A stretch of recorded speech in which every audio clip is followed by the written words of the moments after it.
Bismillahirrahmanirrahim. Assalamualaikum warahmatullahi wabarakatuh. Selamat bertemu kembali di channel YouTube Membaca Makna. Saya Muhyar Bukhari. Kali ini ingin mengajak kita bersama untuk berdiskusi tentang moderasi beragama. Untuk pembicaraan kita tentang moderasi beragama, kita awali dengan tema pertama pada hari ini, yaitu mengenal moderasi beragama. Sumber rujukan pertama kita dalam pembahasan ini adalah buku Moderasi Beragama yang diterbitkan oleh Badan Litbang dan Diklat Kementerian Agama Republik Indonesia tahun 2019. Saudara-saudara, mengawali pembicaraan kita tentang moderasi beragama, kita ingin memulainya dengan melihat bahwa penguatan moderasi beragama menjadi salah satu indikator utama sebagai upaya membangun kebudayaan dan karakter bangsa. Bahkan prioritas ini juga terdapat di dalam rencana pembangunan jangka menengah nasional RPJMN tahun 2020-2024 Kementerian Agama.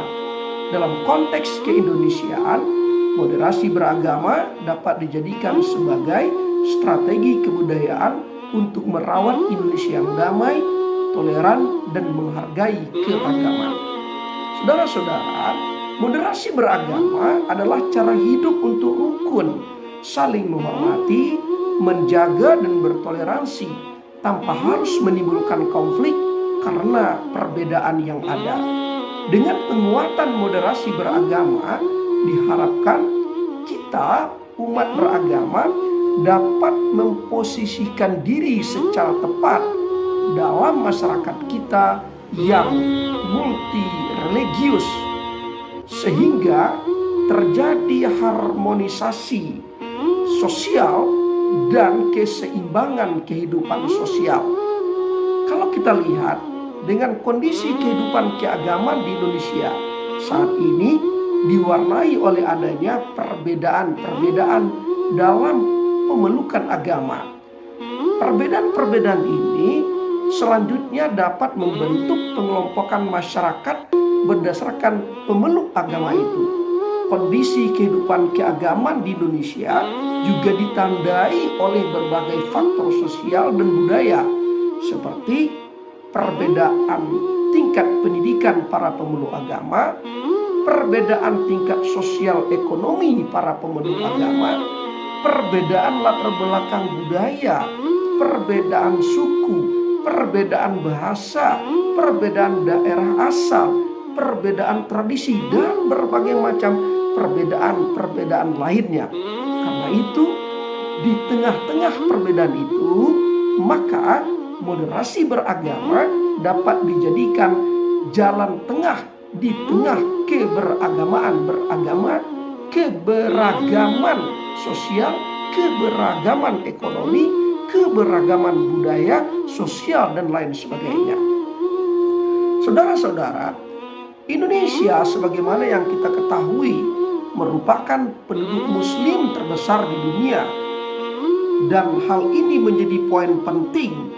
Tidak hanya Indonesia sebagai sebuah negara kesatuan, tetapi Indonesia sebagai mayoritas penduduk muslim terbesar di dunia juga menjadi sorotan dunia terhadap bagaimana Indonesia merawat perbedaan, bagaimana Indonesia merawat keberagaman. Dan karena itulah target utama dalam moderasi beragama, moderasi Islam menjadi penting untuk dibicarakan, untuk didiskusikan dalam konteks keindonesiaan.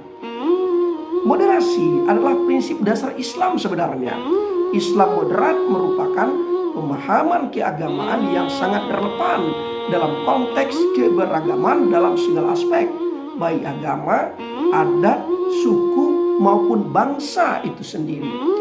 Islam dan umat Islam saat ini setidaknya menghadapi dua tantangan utama. Yang pertama, kecenderungan beberapa umat muslim untuk bersifat kaku dan ketat dalam pemahaman teks-teks keagamaan dan mencoba menerapkan metode ini di masyarakat muslim. Bahkan saking inginnya menerapkan kekakuan tersebut, terkadang dapat melampaui nilai-nilai kelembutan yang diajarkan oleh agama itu sendiri. Itu yang pertama.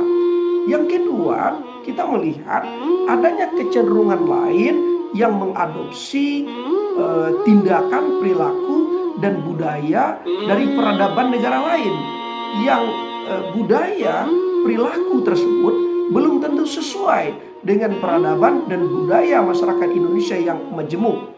Nah, bahkan terkadang untuk memaksa agar peradaban dari budaya suatu tempat itu bisa diterima oleh masyarakat Indonesia, tidak jarang para pengusung itu mengutip teks-teks keagamaan seperti Al-Quran, hadis, dan karya ulama-ulama klasik yang menjadi landasan dan kerangka pemikiran.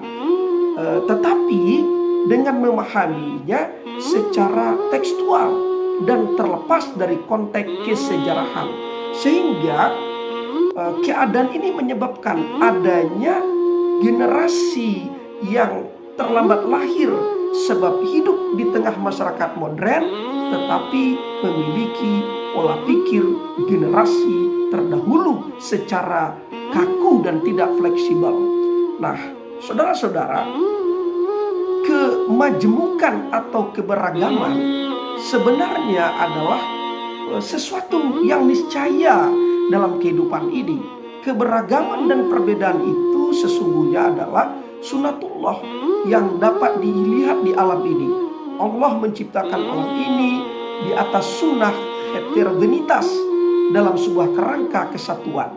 Dalam konteks kesatuan manusia, kita dapat mengetahui bagaimana Allah menciptakan, bagaimana manusia itu bersuku-suku, berbangsa-bangsa, berkaum-kaum sebagai bagian dari kesatuan bangsa. Allah menciptakan beragam etnis, suku, dan kelompok sebagai bagian dari kesatuan sebuah bahasa yang kita dapat saling berdialog, saling bercakap-cakap dengan berbagai perbedaan-perbedaan itu. Bahkan dalam agama itu sendiri kita mengenal adanya berbagai macam mazhab atau aliran pemikiran dari berbagai imam sebagai hasil ijtihad masing-masing. Dalam kerangka kesatuan umat atau umatan wahidah terdapat pula berbagai agama lain. Karena itu lahirnya keberagaman dan perbedaan mesti ditempatkan sebagai sunnatullah yang tidak mungkin dinafikan begitu saja, dan memang menjadi semua yang seragam, serupa dan sama mustahil untuk dapat diwujudkan. Saudara-saudara, berikutnya kita ingin berbicara secara singkat mengapa moderasi beragama itu penting. Mengapa penting moderasi beragama? Ini adalah sebuah pertanyaan yang sering diajukan dan pertanyaan yang sangat menarik untuk kita diskusikan, apalagi dalam konteks negara kita Indonesia. Mengapa kita bangsa Indonesia khususnya membutuhkan perspektif moderasi dalam beragama? Secara umum jawabannya adalah karena keragaman dalam beragama itu adalah niscaya, tidak mungkin dihilangkan. Karena itu ide dasar moderasi adalah untuk mencari persamaan, untuk memahami persamaan-persamaan di dalam perbedaan, bukan mencari atau mempertajam perbedaan. Nah, jika dielaborasi lebih lanjut, setidaknya ada 3 alasan utama mengapa kita perlu moderasi beragama. Yang pertama, salah satu esensi kehadiran agama adalah untuk menjaga martabat manusia sebagai makhluk mulia ciptaan Tuhan, termasuk menjaga untuk tidak menghilangkan nyawa dengan mudah begitu saja. Itulah mengapa setiap agama selalu membawa misi damai dan keselamatan. Untuk mencapai itu, agama selalu menghadirkan ajaran tentang keseimbangan dalam berbagai aspek kehidupan. Agama juga mengajarkan bahwa menjaga nyawa manusia harus menjadi skala prioritas. Menghilangkan satu nyawa sama artinya dengan menghilangkan nyawa keseluruhan umat manusia. Nah, moderasi beragama sangat menjunjung tinggi nilai-nilai kemanusiaan. Itu yang pertama.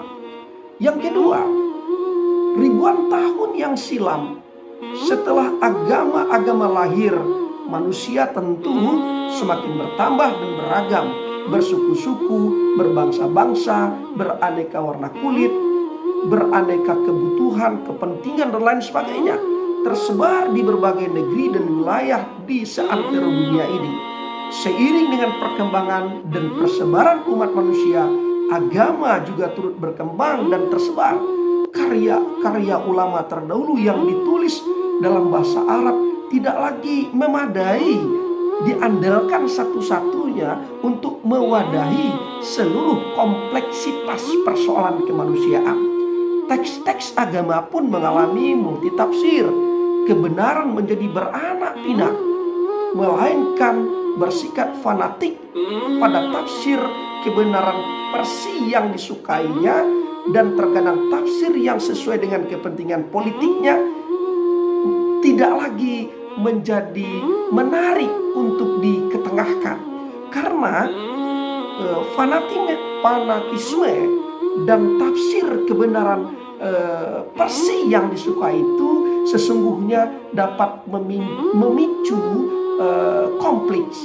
Nah, kompleksitas kehidupan manusia dan agama seperti itu sering terjadi berbagai di belahan dunia di permukaan bumi ini. Tidak saja di Indonesia dan Asia, melainkan juga di berbagai belahan dunia lainnya. Nah, konteks ini yang menyebabkan pentingnya moderasi beragama agar peradaban manusia tidak musnah akibat konflik berlatar agama. Kemudian yang ketiga, khusus dalam konteks Indonesia, moderasi beragama diperlukan sebagai strategi kebudayaan kita dalam merawat keindonesiaan.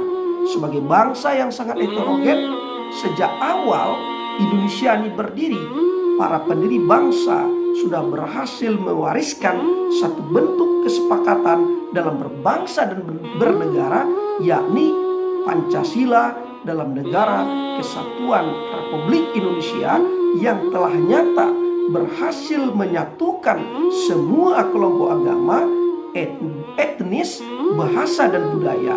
Indonesia disepakati bukan negara agama, tetapi juga tidak memisahkan agama dari kehidupan sehari-hari warganya.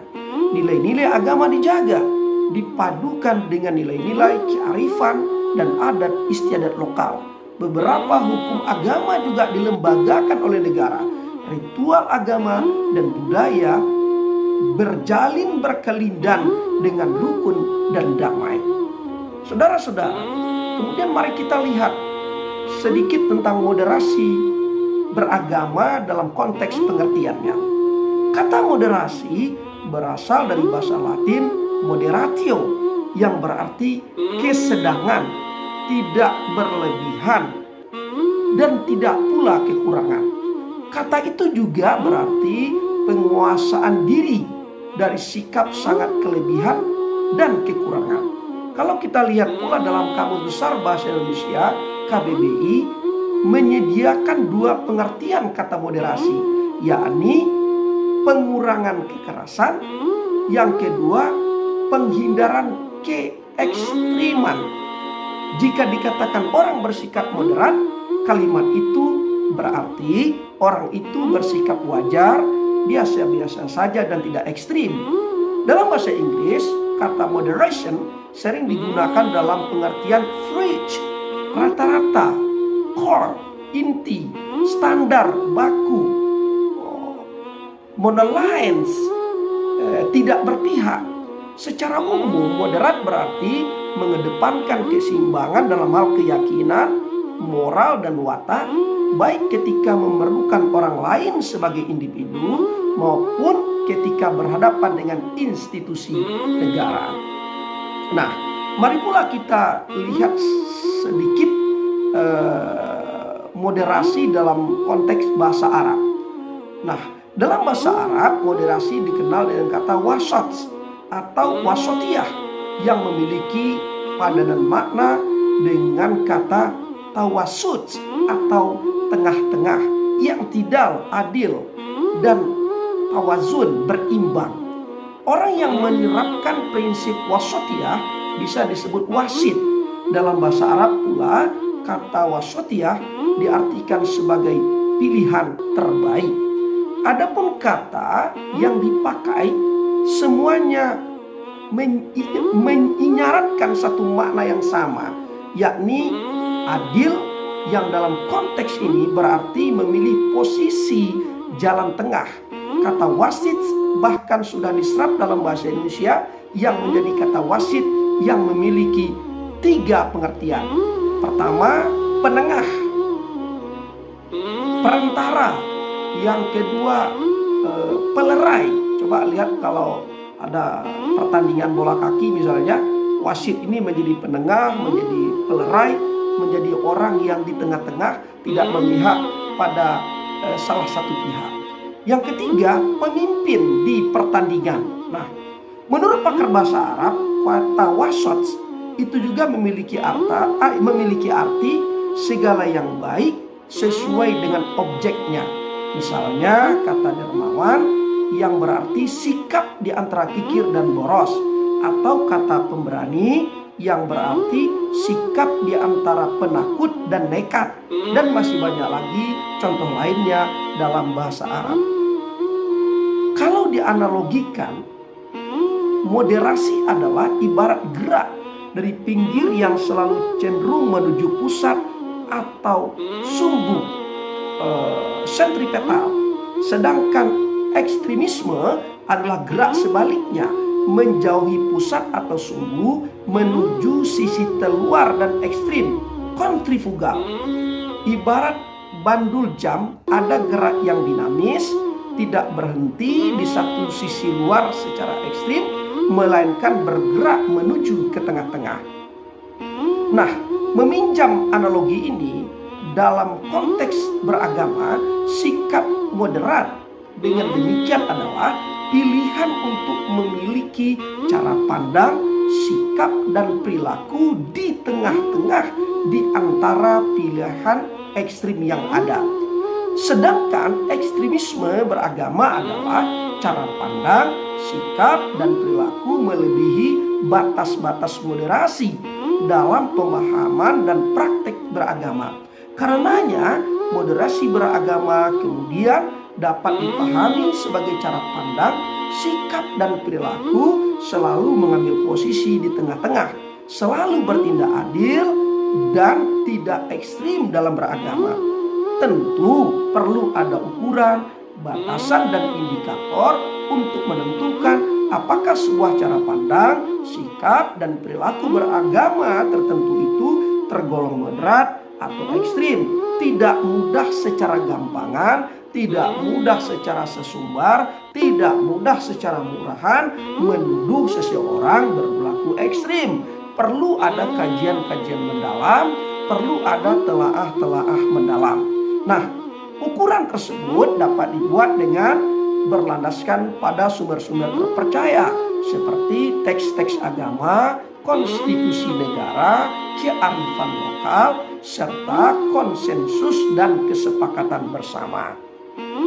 Moderasi beragama harus dipahami sebagai beragama yang seimbang antara pengamalan agama sendiri eksklusif dan penghormatan kepada praktik beragama orang lain yang berbeda keyakinan atau inklusif. Keseimbangan atau jalan tengah dalam praktik beragama ini niscaya akan menghindarkan kita dari sikap berlebihan, fanatik, dan sikap revolusioner dalam beragama. Dalam berbagai kajian, wasatiyat Islam sering diterjemahkan sebagai justly balanced Islam, the middle faith atau the middle way Islam, di mana Islam berfungsi memediasi dan sebagai penyeimbang. Istilah-istilah ini menunjukkan pentingnya keadilan dan keseimbangan serta jalan tengah untuk tidak terjebak pada pemahaman-pemahaman agama yang kaku dan memaksakan kehendak tanpa terlebih dahulu melakukan diskusi atau pendalaman dalam beragama itu sendiri. Nah, selama konsep wasatiyat juga dipahami dengan merefleksikan prinsip moderat, tawasud, toleran, tasamuh, seimbang, tawazun, dan adil yang tidak. Dengan demikian, istilah ummaton wasaton sering juga disebut sebagai a just people atau a just community, yaitu masyarakat atau komunitas yang adil. Jika dikatakan ia adalah orang yang wasat, berarti ia adalah orang yang terpilih di antara kaumnya. Jadi sebutan Islam sebagai ummaton wasaton adalah sebuah harapan agar mereka bisa tampil menjadi umat pilihan yang selalu bersikap menengahi atau adil, baik dalam beribadah sebagai individu maupun dalam berinteraksi sosial sebagai anggota masyarakat. Islam mengajarkan untuk selalu bersikap moderat.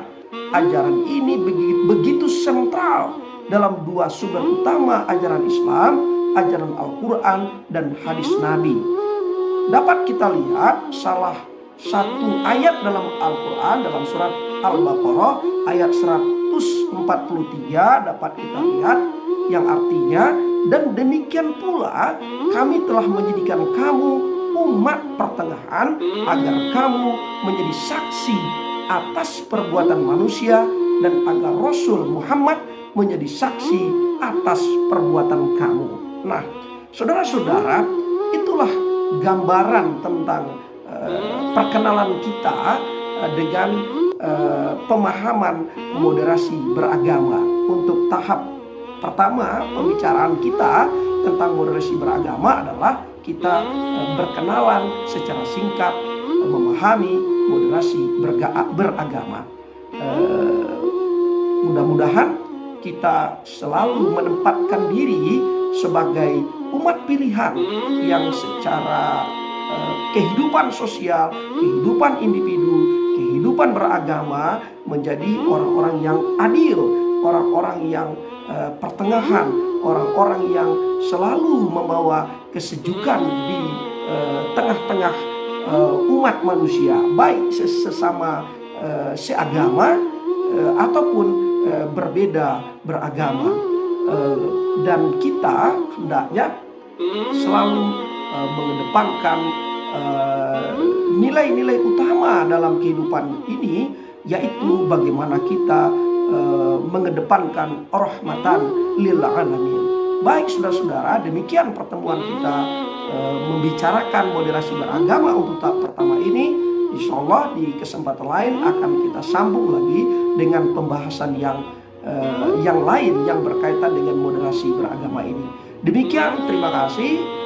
Jangan lupa mohon bantuan teman-teman untuk memberikan subscribe, likes, dan comments, dan jika dianggap materi ini berguna, mohon disebarkan pada teman-teman yang lainnya. Demikian, terima kasih, sampai bertemu, mohon maaf. Assalamualaikum warahmatullahi wabarakatuh.